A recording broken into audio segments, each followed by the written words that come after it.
Assalamualaikum warahmatullahi wabarakatuh.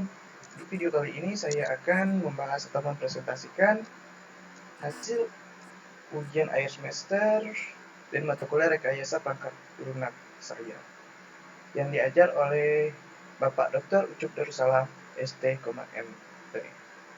Sebelumnya, perkenalkan nama saya Manala Dr. Putra dari Prodi Sistem Informasi dengan nomor NPM 2170065161034, ruang reguler 03.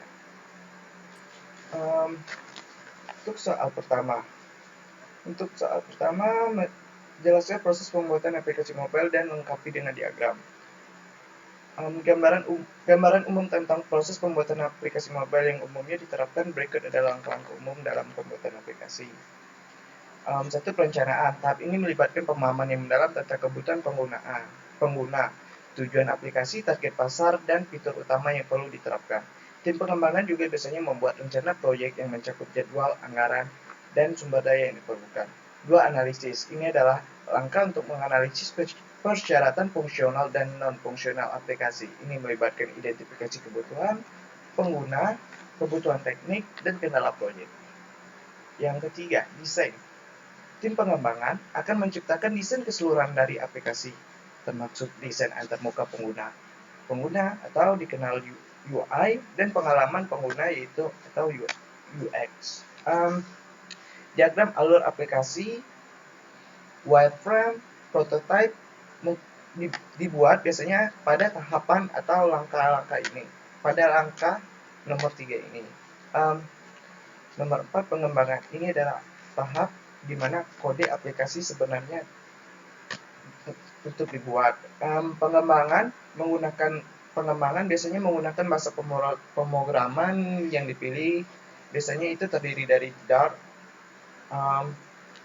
yang dikembangkan oleh Google, atau React, Java bisa dan sebagainya.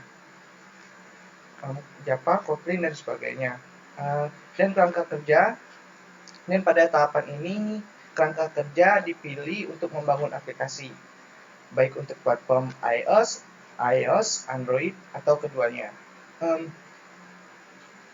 Langkah nomor 5 adalah pengujian. Setelah pengembangan selesai, aplikasi akan diuji secara menyeluruh untuk memastikan apakah kinerja dari aplikasi tersebut sudah sesuai, atau kinerjanya berjalan dengan baik, keamanannya, dan kinerja dari aplikasinya stabil. Yang mana ini akan melibatkan pengujian fungsional, pengujian kompatibilitas perangkat, dan pengujian kinerja atau pengujian black box dan sebagainya. Langkah nomor 6 ini adalah peluncuran. Setelah aplikasi diuji dan disetujui, aplikasi bisa diluncurkan pada toko aplikasi masing-masing platform. Contohnya adalah App Store untuk iOS, dan Google Play untuk Android. Proses peluncuran juga dapat melibatkan strategi pemasaran dan promosi untuk meningkatkan visibilitas dari aplikasi yang telah dibuat. Nomor 7 adalah tahapan pemeliharaan dan pembaruan. Setelah peluncuran, tim pengembangan akan terus memelihara aplikasi dengan memperbaiki bug, menambahkan fitur baru, dan memperbarui aplikasi sesuai dengan perubahan platform dan kebutuhan pengguna. Serta juga meninjau umpan balik dari pengguna aplikasi. Ibaratnya jika kita menggunakan analogi pembuatan mainan untuk menjelaskan langkah-langkah dalam pembuatan aplikasi mobile. Satu adalah perencanaan. Perencanaan itu seperti kita ingin membuat seperti mainan baru, yang mana langkah pertama adalah memahami apa yang diinginkan oleh pelanggan kita. Apa sih yang ingin kita buat, apa yang ingin kita tuju, apa tujuannya, dan bagaimana rencana tentang mainan itu akan terlihat, berfungsi, berjalan, dan sebagainya. Langkah kedua, analisis. Setelah melakukan tahap perencanaan, kemudian kita dapat menganalisis apa yang diperlukan, berapa lama waktu yang dibutuhkan, berapa biaya yang diperlukan dalam membuat mainan tersebut atau mainan aplikasi tersebut, serta serta juga mempertimbangkan kebutuhan dan preferensi pelanggan. Misalnya, apakah mereka ingin mainan itu aman, ramah lingkungan, dan lain sebagainya. Tahap ketiga adalah desain. Pada tahapan ini, tim sudah mulai merancang mainan, termasuk bagaimana itu akan terlihat, desain bagaimana cara memainkannya, itu fungsionalitasnya, dan bagaimana mainan itu akan menarik minat pelanggan antar muka pengguna. Setelah mereka mungkin serta juga membuat sketsa dalam membuat model 3D atau membuat prototipe mainan sebelum membuat versi langsungnya. Nomor 4, pembuatan. Setelah desain disetujui bersama, tim mulai membuat mainan sebenarnya dengan menggunakan bahan dan alat yang sudah disiapkan dan diperlukan. Tahapan ini seperti tahapan memotong, menyatukan, menghias, mempaku, mengecat, dan sebagainya. Tahapan kelima adalah pengujian. Ibaratnya setelah mainan dibuat, pastinya akan melakukan tahapan pengujian demi untuk memastikan apakah mainan tersebut telah berfungsi sesuai dengan rencana, baik dan aman dalam memainkannya, dan memenuhi standar kualitas yang telah ditetapkan bersama. Mungkin pada tahapan ini diberi akses dalam mencoba mainan tersebut dan pengguna atau pembeli memberikan umpan balik pada tahap tes pengujian ini. Biasanya pada aplikasi ini, tahapan ini sering disebut dengan beta version. Yang selanjutnya, peluncuran atau versi rilisnya. Setelah mainan lulus diuji dan telah dicoba, mainan tersebut telah siap untuk diluncurkan ke pasar. Selanjutnya, mempromosikan mainan tersebut melalui iklan, toko mainan atau pameran mainan, terus mainan kemudian tersedia untuk dibeli oleh pelanggan. Selanjutnya adalah tahapan pemeliharaan dan pembaruan. Setelah mainan diluncurkan, pembuatan mainan akan terus memantau umpan balik pelanggan dan melakukan perbaikan jika diperlukan. Mungkin merilis versi baru. Mungkin juga kita bisa merilis versi baru dari mainan dengan fitur tambahan dan perbaikan dari mainan yang sebelumnya. Adapun diagram alur adalah yang pertama mulai adalah start ke tahap perencanaan. Perencanaan ini terdiri dari kebutuhan penggunaan, tujuan aplikasi, target pasar, dan fitur utama, serta meninjau jadwal, anggaran, dan sumber daya yang dimiliki. Tahapan selanjutnya adalah analisis. Tahapan ini terdiri atas mengidentifikasi kebutuhan dari pengguna, kebutuhan teknis, dan kendala dari proyek dalam pembuatan aplikasi ini. Selanjutnya adalah tahapan desain dan rancang. Desain keseluruhan aplikasi termasuk desain antarmuka pengguna UI dan pengalaman pengguna UX, diagram alur aplikasi, workflow, dan prototype. Selanjutnya, tahapan pengembangan. Ini berisi tahapan seperti pengkodean aplikasi dan membangun aplikasi. Selanjutnya adalah pengujian. Pengujian adalah tahapan yang merupakan tahapan untuk memastikan kinerjanya apakah berjalan baik, berjalan lancar, apakah aplikasi yang sistemnya stabil dan mempunyai keamanan yang cukup tinggi. Jika pengujian telah dilakukan, jika kinerjanya belum baik, maka tahapan akan dikembalikan pada tahapan analisis.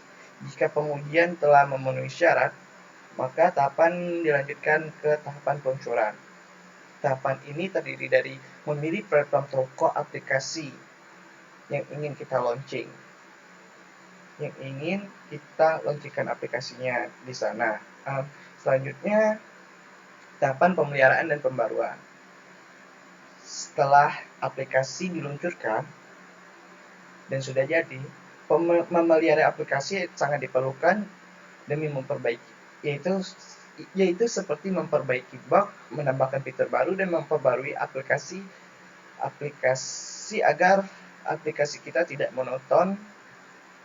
Sehabis itu, kita juga mendengarkan atau melihat umpan balik dari pengguna. Selanjutnya, soal nomor 2 yaitu jelaskan UI, UX, backend, dan frontend dalam merancang aplikasi mobile. Yang pertama adalah UI atau UX. UI atau UX adalah user interface atau user experience. Ini adalah dua aspek yang sangat penting di dalam merancang sebuah aplikasi mobile. Ini mencakup tampilan visual dan interaksi pengguna dengan aplikasi. Yang pertama adalah UI. UI ini adalah merujuk pada tampilan visual dari aplikasi, termasuk elemen seperti tombol, teks, gambar, dan tata letak keseluruhan dari tampilan.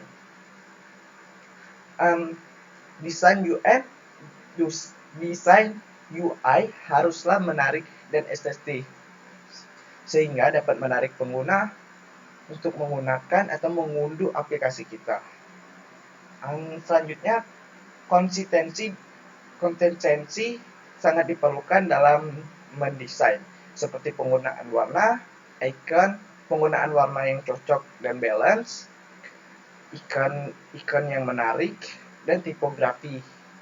Sangatlah penting untuk memberikan pengalaman yang menyatu dan intuitif bagi pandangan pengguna.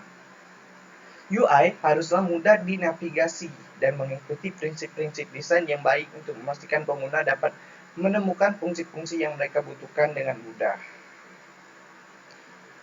Yang kedua adalah UX atau User Experience.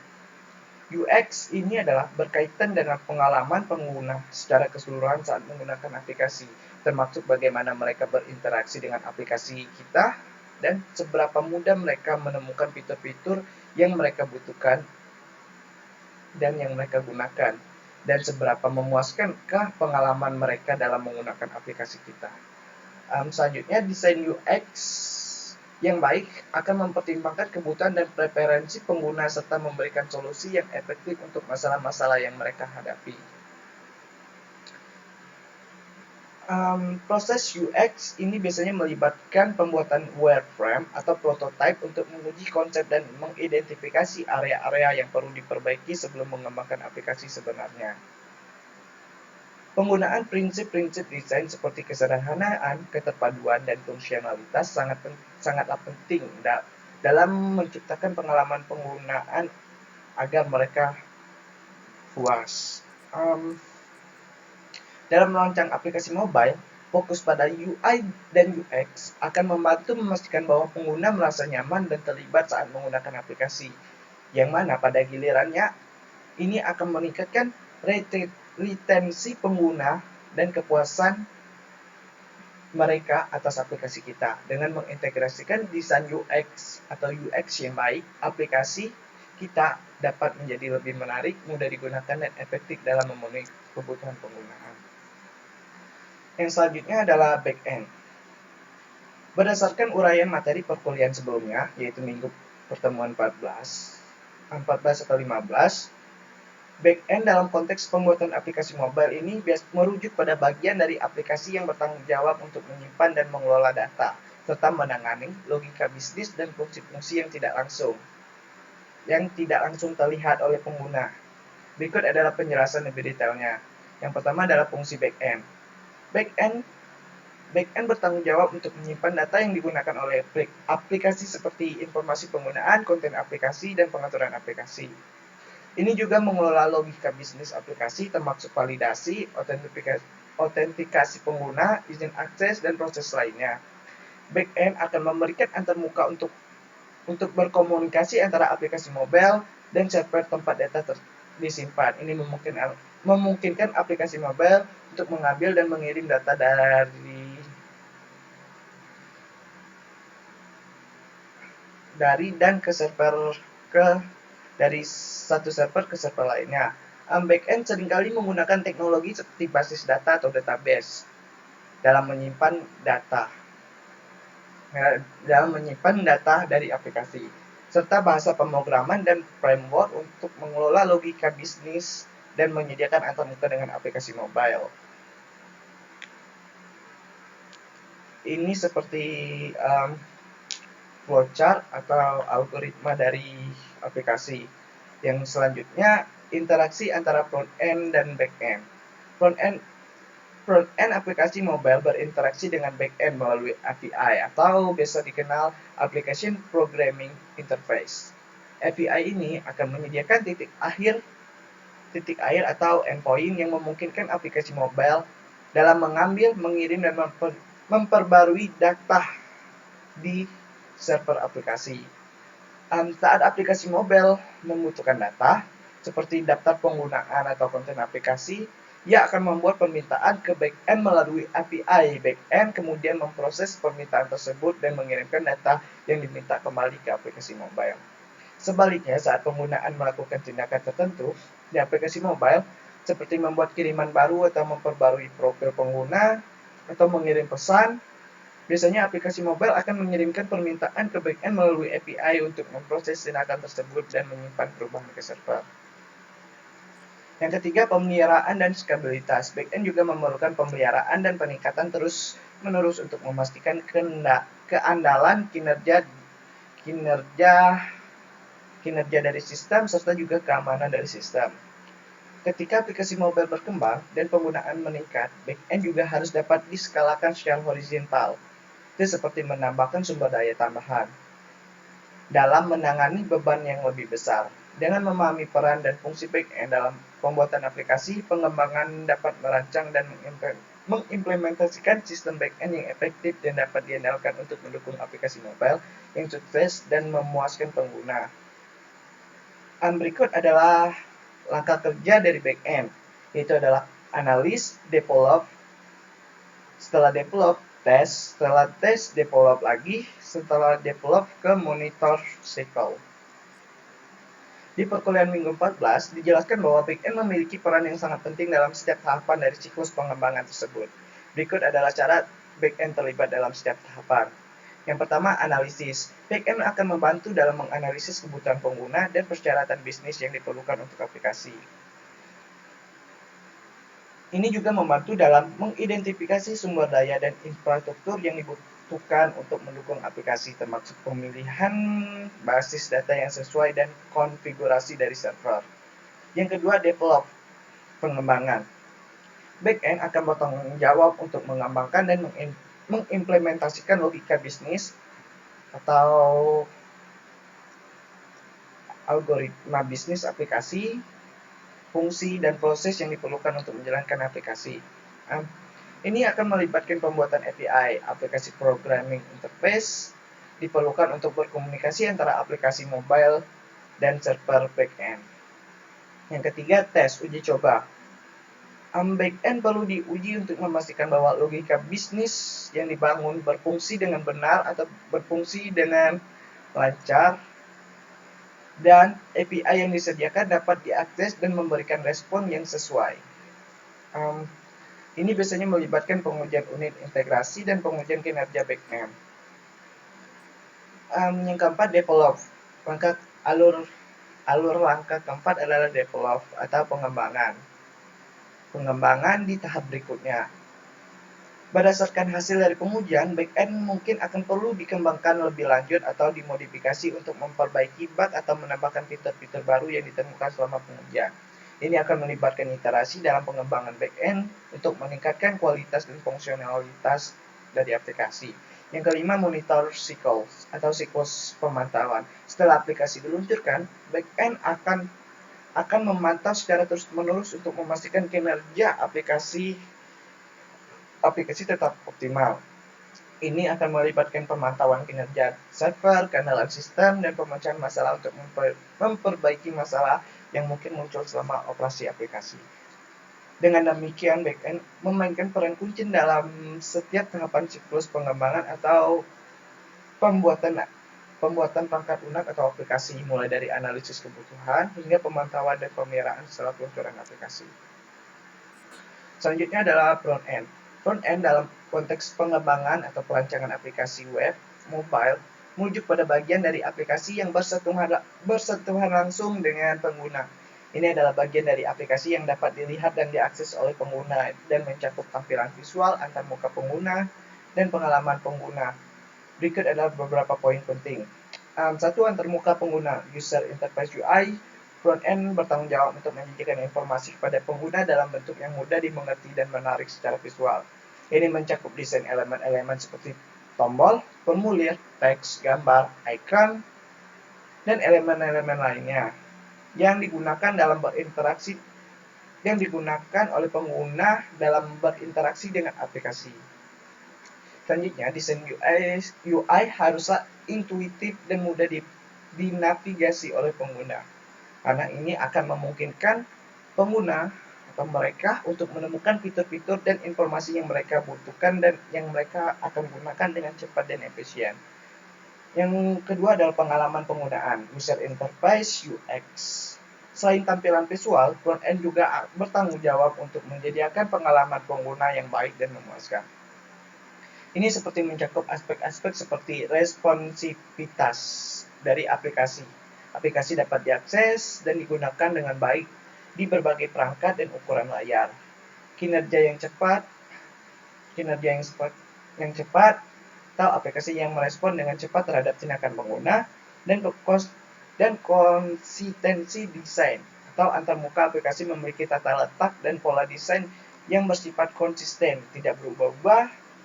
Selanjutnya, front-end juga harus mempertimbangkan aksesibilitas, memastikan bahwa aplikasi dapat diakses dan digunakan dengan mudah oleh pengguna dengan berbagai kebutuhan dan keterbatasan.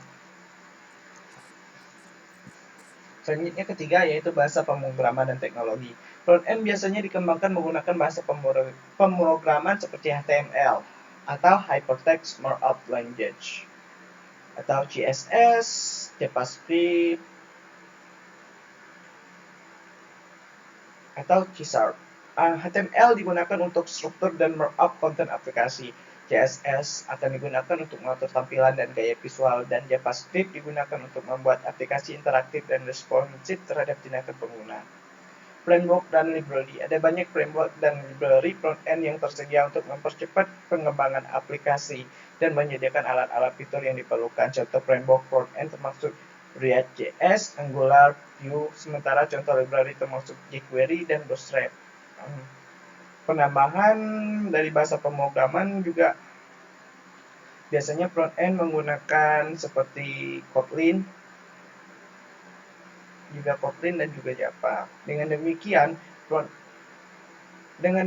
front-end memainkan peran penting dalam menciptakan antarmuka antar pengguna dengan aplikasi yang menarik, intuitif, dan responsif, serta menyediakan pengalaman pengguna yang baik dan memuaskan saat menggunakan aplikasi web atau mobile. Berikut adalah alur kerja dari front-end. Ini didapatkan dari PDF yang dibagikan di minggu 14. Front-end biasanya adalah antarmuka pengguna. Front-end berfokus pada desain antarmuka dan pengalaman pengguna melalui elemen visual dan interaktif yang mengagumkan. Saat pengguna mengunduh aplikasi, bagian depanlah yang diunduh. Itu berada di ponsel pengguna dan dapat diakses dengan mengklik ikon di layar. Alur kerja dari front-end adalah sebagai berikut. Itu analisis, setelah analisis ke develop, setelah develop ke test, habis itu ke release, habis itu ke monitor scopes. Penjelasan lebih detail adalah satu, analisis. Tahapan analisis ini melibatkan pemahaman mendalam tentang kebutuhan pengguna dan persyaratan proyek. Ini melibatkan penelitian pasar, pengumpulan masukan pengguna, identifikasi tujuan bisnis, dan pemahaman terhadap pesaing. Selama tahap analisis ini, perlu dipahami apa yang ingin dicapai dari aplikasi, siapa target pengguna aplikasi kita, dan fitur apa yang perlu diterapkan pada aplikasi kita. Selanjutnya, develop, pengembangan. Setelah analisis selesai, tim front-end akan mulai mengembangkan aplikasi berdasarkan spesifikasi yang telah ditetapkan dan telah direncanakan. Ini melibatkan pembuatan struktur dan tata letak aplikasi menggunakan bahasa markup seperti HTML, styling dengan CSS, dan menambahkan interaktif menggunakan JavaScript atau Kotlin. Selanjutnya adalah pengembangan front-end mungkin menggunakan framework atau library seperti React, Angular, atau Vue.js, atau Dart, dan sebagainya untuk mempercepat proses pengembangan dan menyediakan alat-alat yang diperlukan. Selanjutnya tahapan tes atau uji coba. Setelah pengembangan selesai, aplikasi front-end diuji untuk memastikan bahwa fungsionalitasnya berfungsi dengan baik dan sesuai dengan rencana atau harapan sebelumnya. Ini akan melibatkan pengujian unit, pengujian integrasi, dan pengujian lintas browser untuk memastikan konsistensi tampilan dan kinerja di berbagai platform. Tujuan dari tahapan atau langkah ini adalah untuk mengidentifikasi dan memperbaiki bug atau masalah fungsional yang ada pada aplikasi sebelum aplikasi dirilis kepada pengguna terakhir atau dirilis pada toko aplikasi. Selanjutnya, rilis atau peluncuran. Setelah aplikasi diuji dan semua bug telah diperbaiki, aplikasi siap untuk diluncurkan kepada pengguna. Proses peluncuran melibatkan penerapan perubahan peserta produksi dan peluncuran aplikasi ke lingkungan produksi yang sesungguhnya. Peluncuran aplikasi juga dapat melibatkan kampanye pemasaran, komunikasi dengan pengguna, strategi peluncuran lainnya untuk memastikan bahwa aplikasi diterima dengan baik oleh pasar dan pengguna. Selanjutnya adalah tahapan monitor cycles atau siklus pemantauan. Setelah aplikasi diluncurkan, proses pengembangan front-end tidak berakhir di sana. Tim front-end perlu memantau kinerja dari aplikasi secara terus-menerus. Ini melibatkan pemantauan kinerja aplikasi, meninjau umpan balik dari pengguna yang ada di toko aplikasi, memecahkan masalah untuk memperbaiki masalah yang mungkin muncul setelah peluncuran yang ada pada aplikasi kita. Selanjutnya, siklus pemantauan juga dapat melibatkan penambahan fitur baru atau memperbaiki berdasarkan umpan balik pengguna untuk meningkatkan pengalaman pengguna seiring waktu atau mengupdate versi dari aplikasi kita. Dengan demikian, alur kerja front-end akan mencakup langkah-langkah dari analisis awal hingga pemantauan dan pemeliharaan setelah peluncuran dengan tujuan untuk menghasilkan aplikasi front-end yang berkualitas tinggi dan memenuhi kebutuhan pengguna serta persyaratan proyek. Selanjutnya soal nomor 3 yaitu jelaskan persyaratan untuk unggah aplikasi di Play Store. Penjelasan persyaratan adalah sebagai berikut. Yang ada pada Play Store, persyaratannya adalah sebagai berikut. Yang pertama adalah akun pengembangan Google Play Console. Pada Play Store, diperlukannya memiliki akun pengembangan Google Play Store dalam mengunggah aplikasi ke Google Play Store. Dalam membuat akun Google Play Console ini akan dikenakan biaya 1 kali. Selanjutnya, kepatuhan hukum. Aplikasi yang diunggah atau diupload di toko aplikasi Play Store harus mematuhi semua hukum dan peraturan yang berlaku seperti hak cipta, privasi, dan hukum perlindungan konsumen. Ini tidak boleh melanggar hak kekayaan intelektual atau hak cipta pihak lain. Yang ketiga adalah konten yang tepat dan tidak mengganggu. Aplikasi harus menyediakan konten yang sesuai dan tidak mengganggu. Google biasanya tidak mengizinkan aplikasi yang berisi konten ilegal, pornografi, kekerasan, atau diskriminasi. Yang keempat, tidak ada malware. Aplikasi harus bebas dari malware, virus, atau kode berbahaya lainnya. Yang kelima, desain UI UX yang baik. Aplikasi kita harus memiliki desain antarmuka UI atau pengalaman pengguna atau UX yang baik, yang memudahkan pengguna dalam menggunakannya, serta aplikasi kita harus responsif dan memiliki tampilan yang menarik pada saat penggunaan.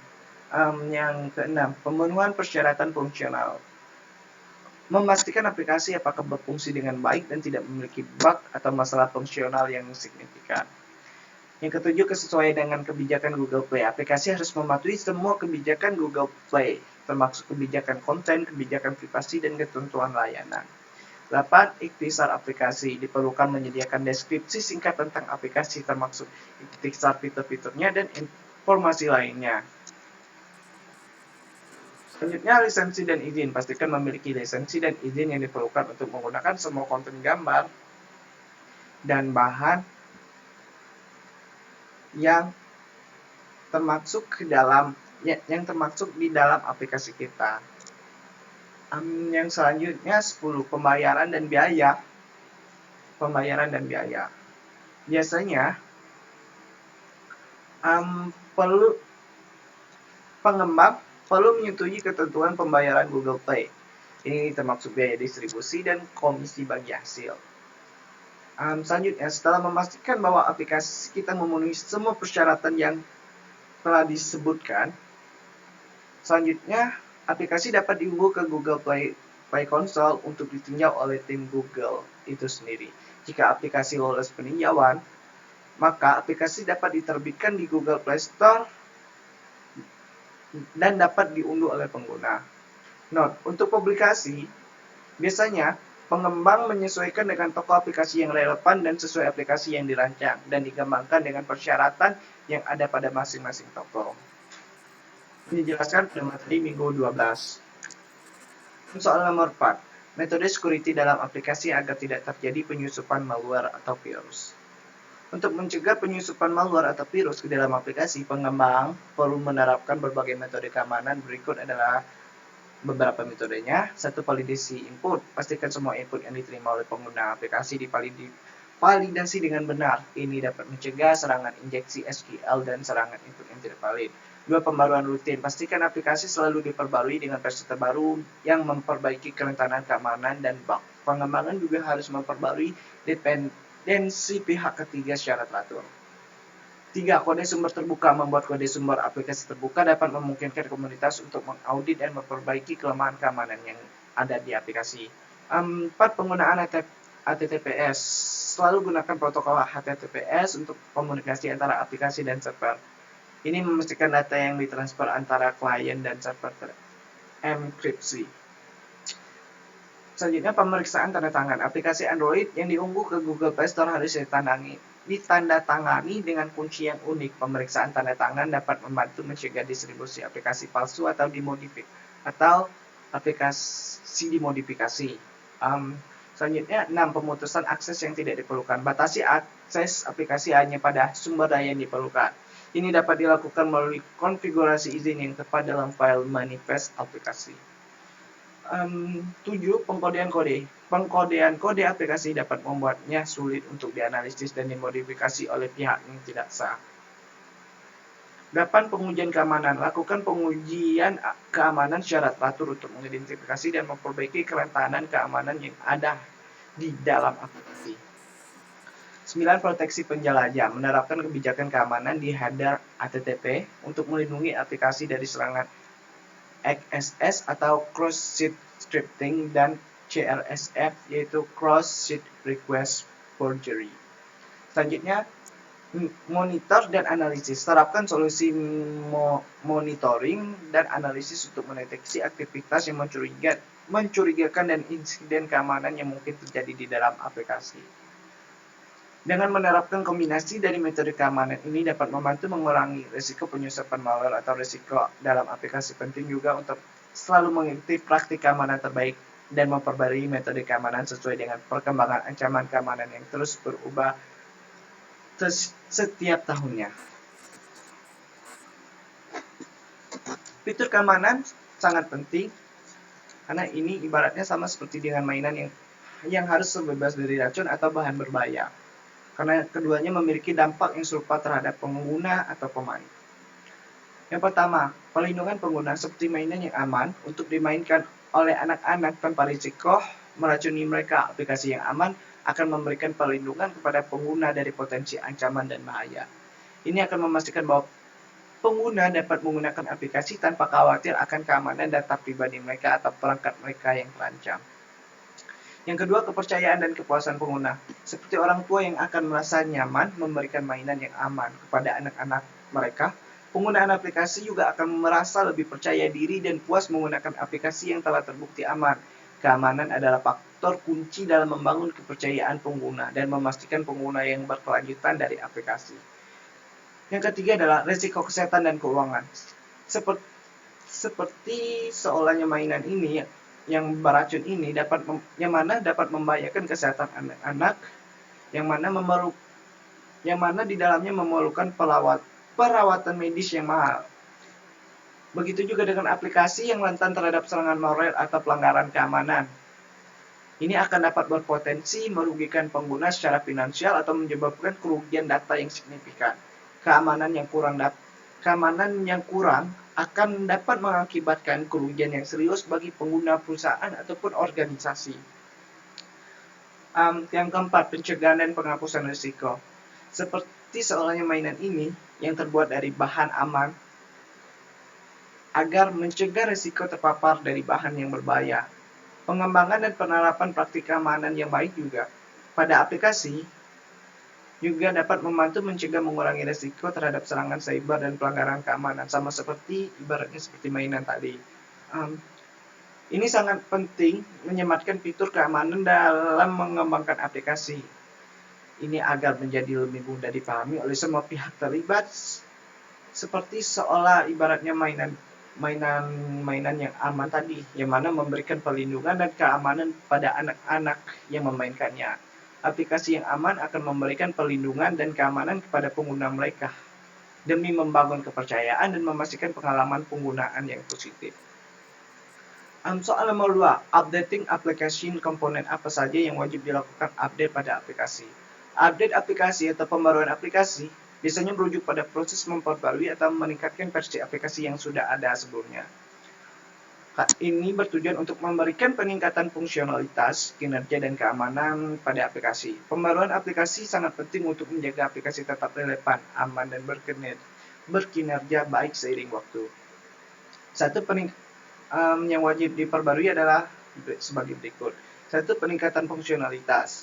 Pembaruan aplikasi sering sekali mencakup penambahan fitur-fitur baru pada aplikasi, meningkatkan fungsionalitas, memperbaiki pengalaman pengguna pada aplikasi kita.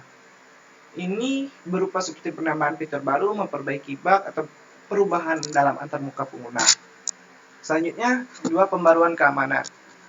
Pembaruan aplikasi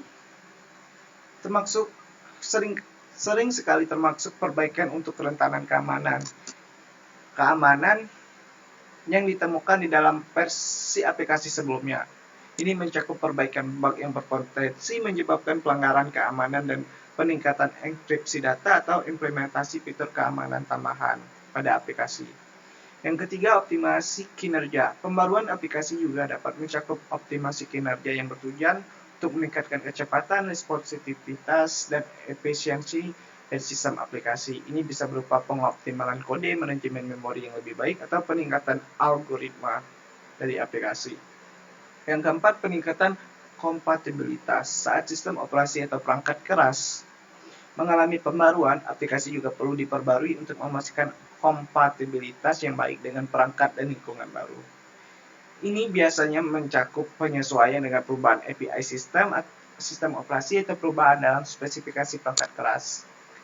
5. Pembaruan konten. Jika aplikasi memiliki konten yang dinamis seperti berita, artikel, atau suatu produk tertentu, pembaruan aplikasi juga dapat mencakup pembaruan konten ini, yang mana ini akan memberikan informasi yang terbaru dan relevan kepada pengguna aplikasi.